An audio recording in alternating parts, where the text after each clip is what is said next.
पाकिस्तान के पंजाब प्रांत के एक छोटे से गांव में लोग अपनी मेहनत और ईमानदारी से जीवन यापन कर रहे थे।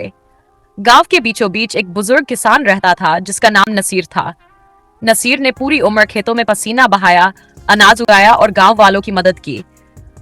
उसकी पहचान केवल मेहनत से नहीं बल्कि उसकी नेकी से भी थी। एक वर्ष बादल असामान्य रूप से भारी हो गए, नदियां उफान पर थीं और गांव वाले डरे हुए थे। कई लोग अपने घरों और खेतों की सुरक्षा में लगे हुए थे, लेकिन नसीर ने सबसे पहले दूसरों की मदद करना चुना। उसने अपनी नाव निकाली और पानी में फंसे कई बच्चों, औरतों और बुजुर्गों को बचाया। फिर भी प्रकृति का क्रोध थमा नहीं।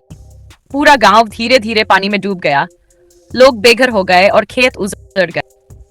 नसीर का अपना घर भी लहरों में बह गया, लेकिन उसके चेहरे पर शिकन नहीं थी। समय बीता और सरकार ने बचाव कार्य पूरा किया। कई संस्थाएं गांव वालों की मदद करने आईं। जब उन्होंने देखा कि नसीर ने सबसे अधिक लोगों को बचाया, तो उसे ऊंचे दर्जे का सिला मिला।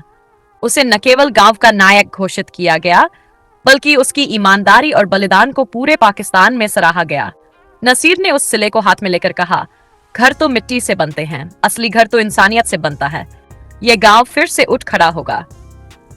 गांव के लोग उसकी बात सुनकर आंसुओं से भर गए और नए उत्साह से अपने टूटे सपनों को जोड़ने लगे।